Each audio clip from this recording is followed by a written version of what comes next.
because I run the video conferencing business for Logitech. I do a little bit of video conferencing, and we basically make all the equipment that goes with Zoom, Microsoft, Google, et cetera, and we're now the biggest player in the world. We've got about over half of the market share for all conference rooms and webcams, et cetera. So exciting. Thanks, Scott.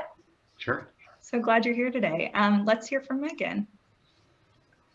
So much, Katie. My name is Meaghan Williams, and I am the Remote Work and Inclusion Program Manager at Hubspot. Awesome. And Meaghan was able to share a little bit of an overview of her interpretation of hybrid work. I have it up on the screen for those of you that are able to check out the mural. So, you know, I'll just kind of give an overview of how you described it. You said with remote work, there's the implication that there's flexibility and variability, you know, whether folks are 100% in the office and other folks are remote, maybe they're in the same location, but on totally different schedules, or maybe some folks are working at home and then there's others in the office. So there's this big mix, but in all cases, we're saying that there's this pivot from a reliance on in-person communication to intentional asynchronous. And there's that word again, inclusive work. So I just love that definition so much. We put it up there for everyone to see. So I'd love to get started with our conversation. Let me just end my screen share. Come on. And there's this phrase that we hear a lot when we're talking about hybrid work. And maybe, Scott, you can give us your take. Our team hears the phrase, hybrid is harder. Would love to hear your thoughts about the phrase. Yeah, hybrid, is that the most used word after COVID these days? Yeah, I mean, I would say if you look pre-COVID, you saw almost everybody had an expectation where they had to be in an office. And if someone was working remotely, they were weird or an anomaly or, you know, kind of a second-class citizen in a meeting. And then we went to this COVID experiment where everyone is remote and no one's in an office, and it kind of democratized everyone in a different way where we're all working in this way where it's flat and you can see all of our boxes.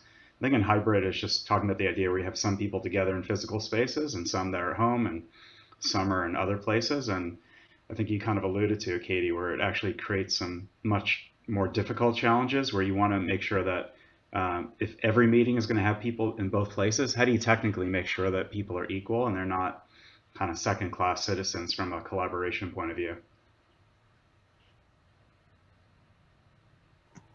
You know, and Meaghan, if we kind of think about this in a, you know, very specific way, I would love to hear your thoughts. I know your organization's doing great work in the hybrid space. So what are some steps that you think orgs should take so that both groups are included and so that there is this equitable experience? That's a great question. I think I would agree with Scott that hybrid is harder. And I think actually one of the biggest mistakes that we make as companies sometimes is trying to pretend that it's not harder, right? We can just move the office onto Zoom and it'll be fine. I think you have to be really intentional with everything that you're doing in order to make sure that you are creating that equitable culture.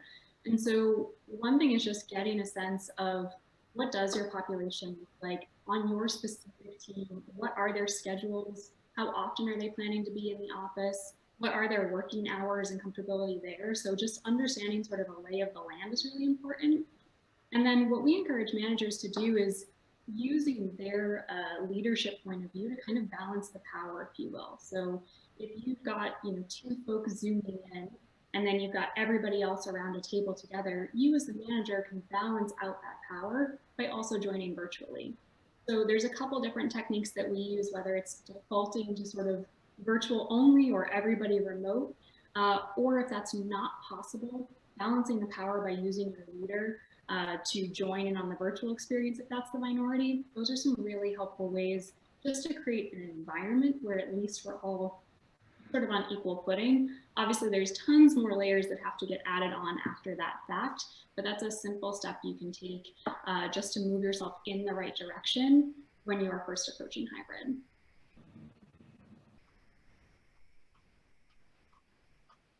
Scott, I'll be curious to hear your take as well. And, you know, digging into that concept of balancing the power, right? I would also love to hear from both of you about specifics that managers could do besides joining the call to help create that more equitable space. So Scott, I'll let you jump in.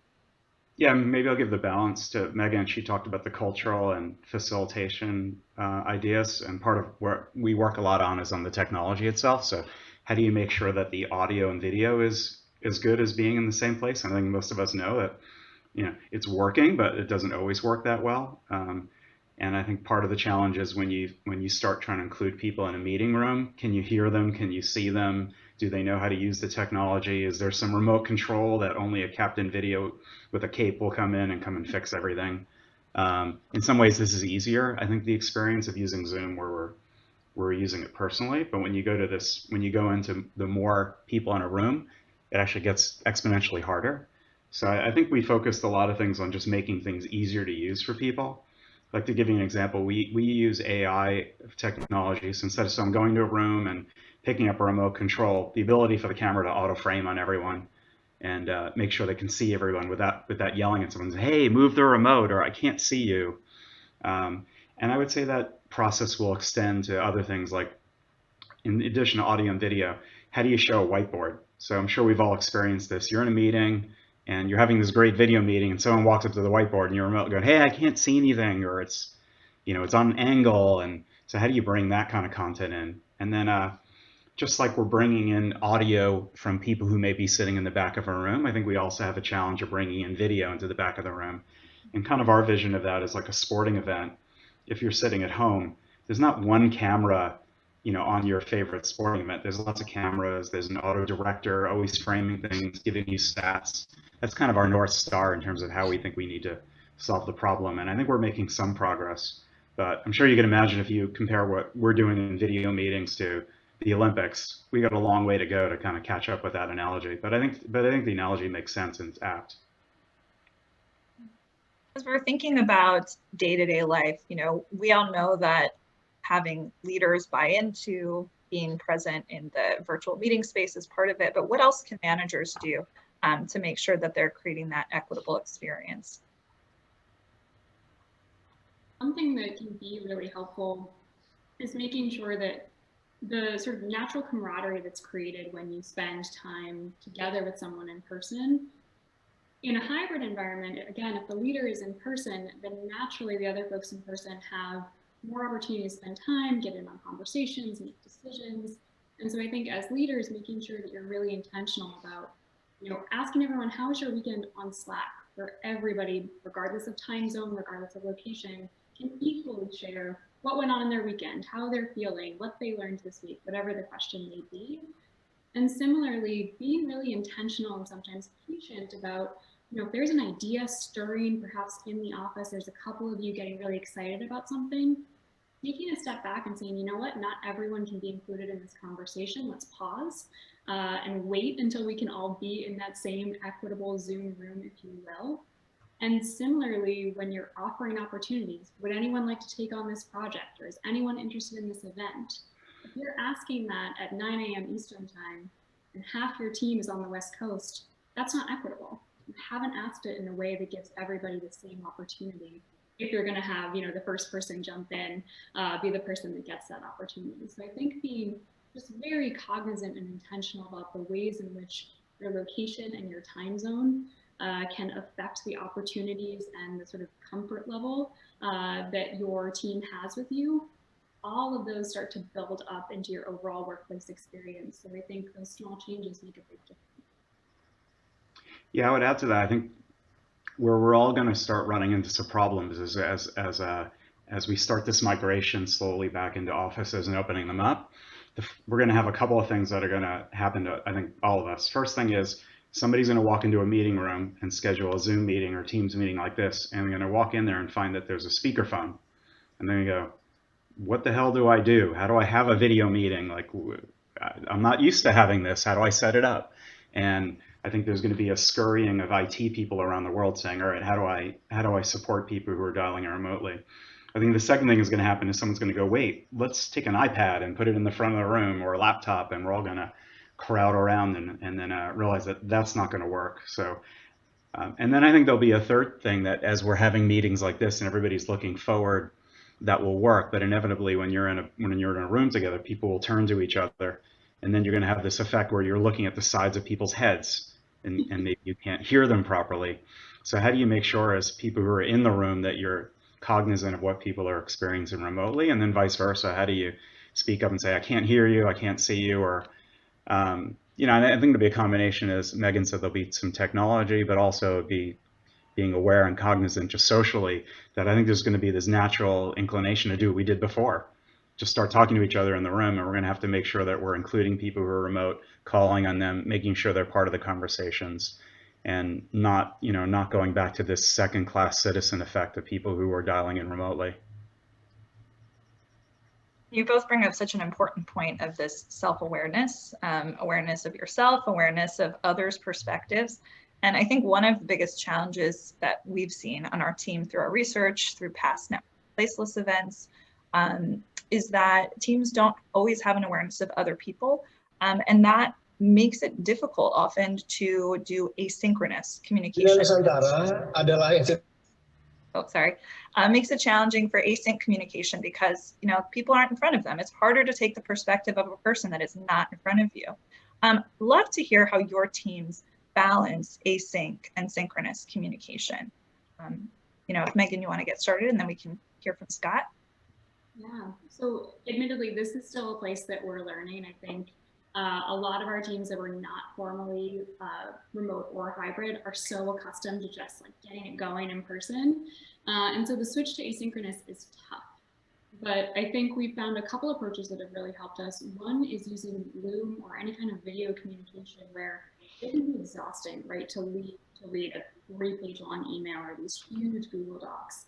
And so using different technology, whether that's Loom, Zoom, whatever you're using, we get a weekly update from our CPO, Katie Burke, just letting us know what's going on in the org, what's on her mind, how is she feeling, and it is much more inviting and equitable to be able to have that sort of FaceTime, if you will, with her that you can do on your own time zone in your own space. The other thing we think about with asynchronous is that I think a lot of folks think asynchronous is just moving to written communication, like moving to a Google Doc, for example. And that's not enough. That can get really frustrating. So we encourage and train our teams to be really intentional. If you're going to share a Google Doc with somebody, what exactly do you need from them? In what format? Inline suggestion, just go ahead and edit, put it in a comment, send an email back. By what time? Who else should be looped in? And is there any additional follow-up or pre-research that's needed? So being really clear about what you need from other people in asynchronous communication is, I think, the part that tends to fall through the cracks a little bit. And then it's being really clear about your guidelines for different channels. So we say Slack should be used like a voicemail. If I Slack you, it's not a text. I don't expect an immediate response.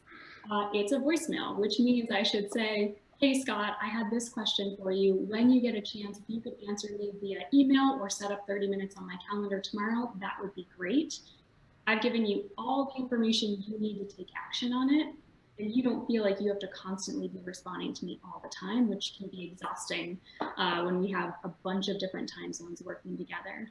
So just setting out those expectations for each channel can be really helpful, as well as looping in some video and some personality into async, I think can make it a little bit more fun and personable as well. Yeah, I'd say a couple of things I think that I've learned, and I think many of us have probably learned, is that when we missed having those random interactions of bumping into people, we tended to compensate by having more meetings, to the point where your schedule just gets completely filled up. And then I think you get this phenomenon, we're all working a lot more than we used to. So I think one of the things that just puts a premium on is good writing. And I think it's probably generally, I would make a statement that there are too many meetings that could be updates, where you just send an update to a broader set of people, especially for people who are not in the meeting, where you can kind of capture it. So I think it puts an emphasis on clearer writing, and not, you know, as they say, sometimes the best meeting is no meeting. Mm-hmm. So I think one of the things we're trying to do is just have more updates regularly, where people can read it and see it, and then leave the meetings for the collaboration. And it's kind of parallel to, I think, being in the office. People are coming into the office just to work, whereas now I think people go to the office to have a collaboration session. Maybe doing the same thing about meetings. Maybe you should have more, you know, asynchronous updates to a broader audience, but use the meeting for more interactive, collaborative stuff. I'd say the second thing that I think that I've been doing is more one-on-ones, because you're not bumping into people as much. So making sure that there are going to be some things that you're just going to miss, or things that people won't escalate or update because they're not with you. And then you find out later, oh, someone was upset about something, but they didn't have an opportunity to really share it with you because it was hard. So kind of proactively setting up more of those one-on-ones. And then I think the last thing I've done counterintuitively is more audio. Like I've been doing these audio calls where I just roam around the neighborhood instead of sitting at the desk all day. And I think the nice thing about that is it gives you an opportunity to have a meeting with, let's say, a one-on-one where you're not having a set agenda, but you're just roaming around mentally to different topics, as opposed to, I think this is very efficient when you're in a video call when you have an agenda. But what if you have no agenda? Or what if you just want to mentally meander a little bit? I think sometimes we need to do that to kind of get out of our everything as a task and has an outcome. Maybe things don't have an outcome, and I find that to be very productive, where you just kind of get a chance to both walk, get some fresh air, but also have the opportunity to go out of your planned meeting to kind of other topics that you might not cover. Totally agree, Scott. I talk about this pretty much every month. My colleague Megan and I have walkie-talkies. And so again, it's the physical roaming and it's the agenda. I mean, there isn't one. It is a roaming conversation. So totally agree with that. And there's something that you touched on a moment ago that I'd like to dig into a bit more. You mentioned, if there's conflict or if you're having challenges with an employee or a team, I'd like to hear a little bit about your take on how performance management, maybe conflict management, is more challenging on a hybrid team versus fully co-located or fully distributed. Well, I think one thing that I found recently and very specifically is that when you're in an office, you might have an opportunity to run into people at different levels of the organization, whereas without that, you're having more scheduled meetings where really you're just meeting with your tribe. And I think it makes it harder for people to kind of, if they're frustrated with something, to be able to serendipitously just tell you what's going on. So I think part of what I've been doing and encouraging my team to do is do more skip level meetings, where you're not just meeting with your direct reports or your direct team. Because I had an example a couple of weeks ago where there was someone in my team who was really frustrated about something. And I think in pre-COVID times that we may have run into them in some way. But because they're remote, we just never have an opportunity to see them, and they were just super frustrated. So I think one of the things you have to do, again, it's kind of like this idea of, just like you're doing more one-on-ones, you may have to do more skip level meetings every once in a while so you have the ability to reach down to different parts of the organization and find out what's really going on in a way that they might tell you something that they might not want to reach out to you and say, hey, this is some bad thing happening. But I think it's really critical for all of us to find out not only the good stuff, but also, what are the problems that you need to solve. Megan, what about you? Any thoughts for performance management? Yeah, I mean, I agree with that. I think being intentional about scheduling those meetings and making sure everyone has access to those leaders is important. I would also argue that it's just about being really transparent and objective. So I think we have to get away from this mentality of being at your desk means you're working. And I think what happens in the office is that you see someone, that old school, first in, last out, they're working hard. You see them typing away at their computer. That doesn't necessarily mean they're working. They're present, but they're not necessarily performing. And so from the very beginning, setting those objective measures as best you can, right? There are roles where there just aren't clear metrics, but setting very clear measures of what are you looking for at the end of a quarter or a year, understanding also what does it look like when you're not reaching those measurements? What are the red flags? When will you know? How will you raise them? And making sure that that's true whether or not somebody is in the office or not, and not relying on that presence as a measure indicator, I think is really important. I think that's going to be tough for folks who have a hybrid team where maybe one or two folks are remote and the rest of the team, including the leader, are in the office.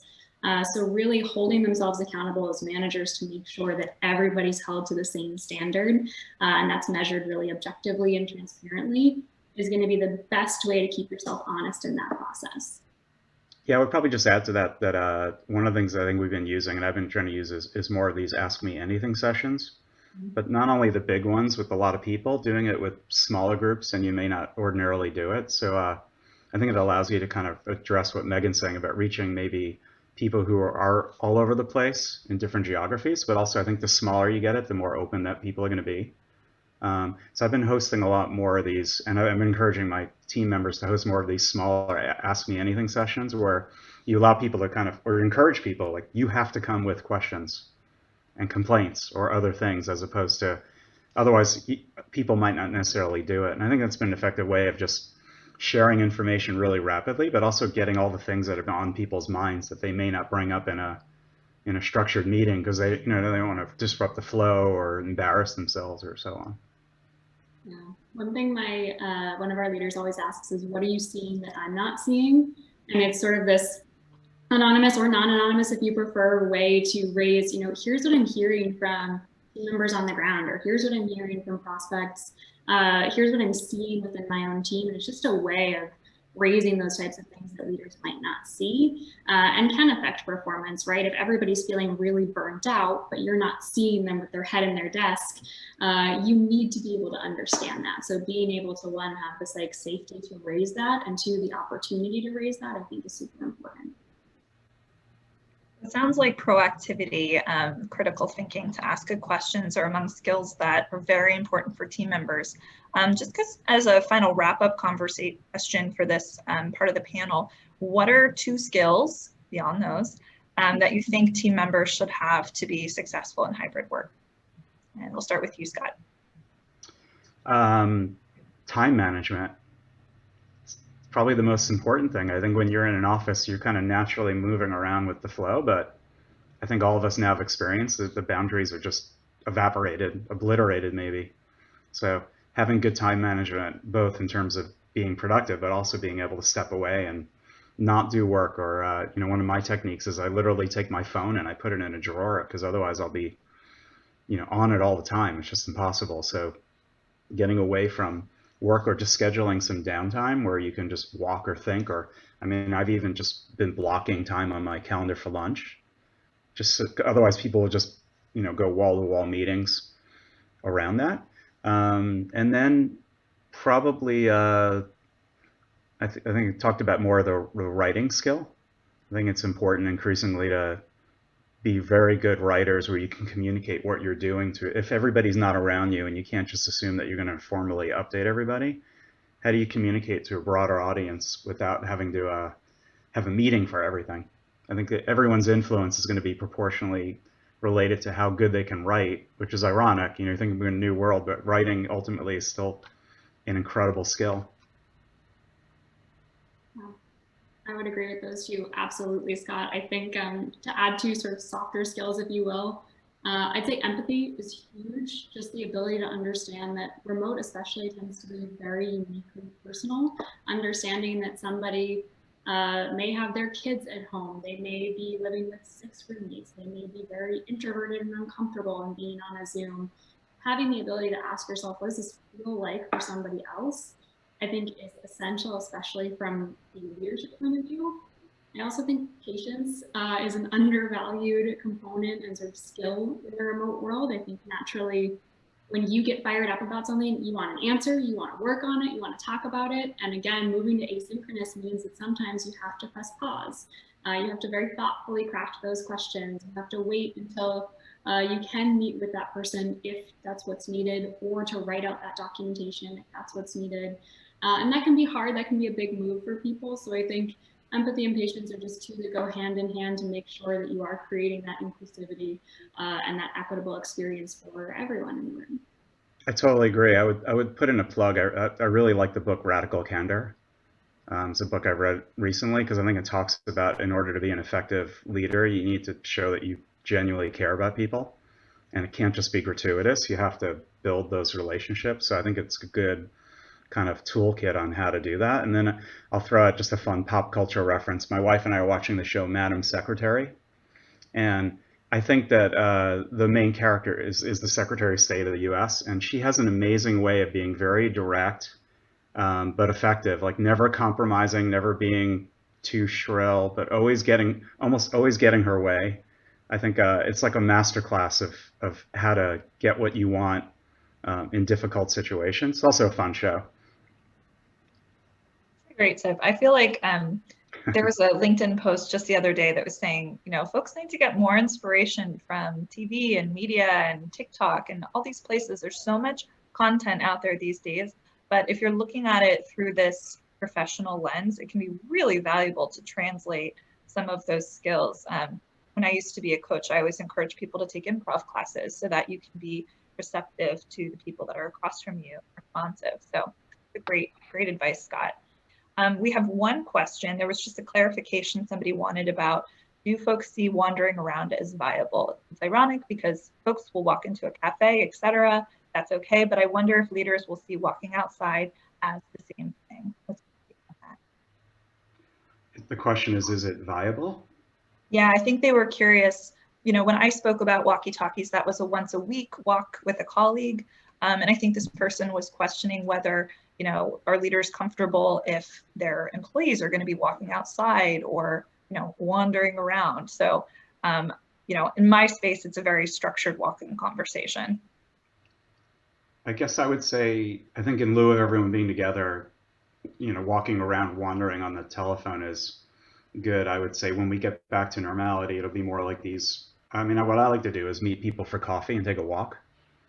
And also what I was doing a lot back in the office is having walking meetings, or instead of just being sitting down. I think the idea of walking, I saw some research that said that for men, men looking together in each other's eyes is seen as very confrontational. So if you want to have a very hard conversation, especially male to male or with another man, it's good to kind of look at the side where you're walking together. It just feels a little bit less confrontational, more informal. I mean, it probably can generalize to everybody as human beings, but I found to be a good technique, especially when you're having a very difficult conversation and you just go out for a long walk, and usually it gets received better than when you're sitting right in front of someone where it's really difficult, and it's hard for someone on the other side to look at you and you're having that tough conversation.